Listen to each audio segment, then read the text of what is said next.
L'invité de Bonsoir Lyon, c'est Mathias. Bonsoir. Bonsoir. Merci d'avoir accepté notre invitation ce soir. Vous êtes étudiante à Lyon 2, membre du syndicat Solidaire et de l'intersyndicale lyonnaise. Alors vous étiez nombreux, on l'a vu sur BFM Lyon hier, dans les rues de Lyon pour manifester, pour alerter face à l'urgence dans laquelle se trouvent la plupart des étudiants aujourd'hui. Le mal-être étudiant, on le sait, est profond. Vous demandiez notamment de pouvoir reprendre les cours en présentiel au plus vite. Alors Emmanuel Macron, le chef de l'État, pendant la manifestation lyonnaise, rencontrait lui des étudiants en région parisienne. Il a fait plusieurs annonces, notamment la possibilité de retourner en cours en présentiel au moins une fois par semaine. Est-ce que pour vous, cette annonce est déjà un bon début, une première victoire, même si ce n'est pas suffisant ? Non, c'est pas un bon début, très clairement, parce qu'en fait, il y a un énorme effet d'annonce. C'est-à-dire qu'effectivement, on nous dit qu'on peut retourner en cours une fois par semaine, mais on ne dit pas comment et avec quels moyens. C'est la même chose que quand la ministre de l'Enseignement supérieur et de la Recherche, Frédérique Vidal, nous disait on autorise les retours en cours de 10 étudiants par TD.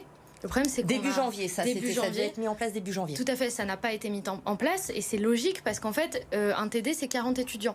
Donc soit on paye 4 fois le prof pour faire 10 fois l'accueil, soit on sélectionne les élèves et dans ce cas-là, qui sélectionne et avec quel argent ? Parce que c'est du temps de prendre le temps de sélectionner ces étudiants. Donc en fait, les effets d'annonce du gouvernement, mais sans les moyens qui viennent derrière, c'est l'assurance qu'il ne va rien se passer sur le terrain. Donc encore une fois, on nous ment ouvertement et c'est un vrai problème. Ça veut dire qu'il faut continuer. Pour vous, concrètement, si je comprends bien ce que vous me dites ce soir, c'est que cette annonce d'Emmanuel Macron, la possibilité de revenir au plus vite en cours au moins une fois par semaine, ce n'est pas réalisable aujourd'hui. Techniquement, vous n'avez eu aucune certitude, aucune explication sur l'organisation, qui serait concerné, comment on s'organise, qui vient, combien d'élèves par amphi d'autorisés. Aujourd'hui, vous ne savez rien. Exactement. Et pour avoir discuté avec les directions des universités, elles ne savent rien non plus. Donc, je veux dire, on est face à des effets d'annonce, mais on ne nous donne pas les moyens de les mettre en place. Donc, en fait, on se retrouve avec des étudiants qui sont perdus parce qu'il y a un immense gap entre le discours du gouvernement et la réalité du terrain. Donc, on donne des faux espoirs à des étudiants au lieu de leur donner des moyens. C'est complètement irresponsable. Frédérique Vidal, justement, qui a précisé également aujourd'hui qu'elle voulait laisser une certaine souplesse aux universités pour qu'elles puissent s'organiser. Du coup, ce sera aux universités de trouver des solutions. Vous nous le dites, a priori, c'est compliqué à mettre en place, en précisant tout de même le risque d'un éventuel confinement, des fermetures des écoles prochainement. C'est une crainte que vous avez, vous, aujourd'hui, quand vous voyez cette situation dans laquelle vous vous trouvez, de vous dire peut-être que le mois prochain, ce combat ne servira plus à rien puisque tout sera fermé et on sera obligé de rester à la maison encore une fois. Alors effectivement, l'avenir n'est pas très certain et c'est difficile d'avoir de l'espoir dans cette situation. Par contre, je ne pense pas que ça serve à rien de se mobiliser maintenant puisque c'est une lutte qui reprendra à la réouverture. Puis espérons que la situation sanitaire s'améliore au plus vite. En cas de fermeture des universités, ça ne veut pas dire qu'on ne doit pas continuer à se mobiliser parce qu'on a besoin d'avoir un enseignement à distance de qualité. Et aujourd'hui, ce n'est pas le cas. On l'a vu, les cours en Zoom ne fonctionnent pas bien. Les profs peinent à assurer le suivi. Cette situation est impossible. Donc en fait, même s'il y a une fermeture des universités, il faut réfléchir dès maintenant à comment les cours vont être adaptés en ligne. Et ça, c'est pas fait non plus. D'autant que le chef de l'État hier n'a pas été franchement rassurant avec vous dans son discours en disant que dans tous les cas, il fallait oublier déjà dès aujourd'hui un retour à la normale, du moins jusqu'à l'été. Ça veut dire encore tout un semestre à rester dans ces conditions. C'est pas très encourageant pour vous, j'imagine. Non, en effet. Et puis on craint beaucoup pour les L1 qui, du coup, n'ont pas vraiment connu de vraies années à la fac en situation normale, entre guillemets. On espère que le moral des étudiants va continuer à tenir, même si en ce moment, les signes ne sont pas particulièrement favorables. Après, la question, c'est aussi, nous, on ne demande pas de retour à la normale sans un protocole sanitaire strict. Et pour avoir un protocole sanitaire strict dans les universités, il nous faut des moyens. Et ça, le gouvernement se refuse, ne serait-ce qu'à se prononcer dessus.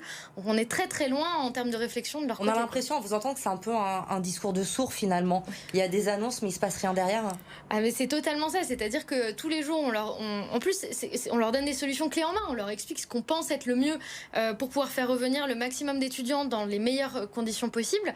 Et derrière, ça nous répond des choses qui sont complètement à côté de la plaque. C'est incroyable. Alors, il y a évidemment ce problème des cours en présentiel que vous soulevez. Il y a aussi le problème de la précarité dans laquelle se trouvent de nombreux étudiants, cette précarité qui a explosé avec la crise. Pour y répondre, hier, Emmanuel Macron a expliqué que désormais, chaque étudiant aurait le droit à 2 repas par jour pour 1 euro dans les restos U. Ça va aider beaucoup de monde. Ça, c'est une annonce qui a fait du bien. Alors, forcément, on est très content parce que jusqu'alors, c'était une mesure qui était réservée aux boursiers. Alors, c'est très bien qu'elle soit réservée au début pour les boursiers, mais par exemple, ça ne concerne pas les étudiants étrangers qui sont parmi les plus précaires. Qui ont dit, quand 20% des étudiants, lors du premier confinement, disaient qu'ils avaient beaucoup moins bien mangé qu'en temps normal, le chiffre montait à 40% pour les étudiants étrangers. Donc, on est content de cette solution-là. Par contre, ça veut dire qu'en fait, il faut être à proximité d'un restaurant universitaire. Et aujourd'hui, il n'y a pas suffisamment de restaurants universitaires. Si demain, tous les étudiants vont chercher leur repas au Resto U, en fait, on va se retrouver avec pas suffisamment de repas pour les étudiants. Donc c'est bien, mais ce n'est pas suffisant. Est-ce que vous avez pu faire les comptes déjà? C'est pas évident, je le sais, mais on parle de cette précarité. On le voit, on a fait beaucoup de reportages sur ces étudiants qui ont besoin d'aide aujourd'hui, qui vont dans les associations pour pouvoir s'acheter à manger aujourd'hui. Vous constatez cette hausse, elle représente quoi aujourd'hui sur la métropole de Lyon? Honnêtement, sur la métropole de Lyon, donc chaque année, en septembre, on a des appels à l'aide d'étudiants sur des sujets divers. Donc ça peut être sur le logement, sur l'inscription à la fac, etc. Sur cette rentrée 2021, et ça fait 5 ans que je suis syndicaliste, j'ai jamais vu autant de demandes d'aide pour trouver un petit boulot. Donc on n'est même pas sur des demandes d'aide d'urgence parce que ils savent que c'est très compliqué, que les démarches, notamment pour les étudiants étrangers, ça ne les concerne pas.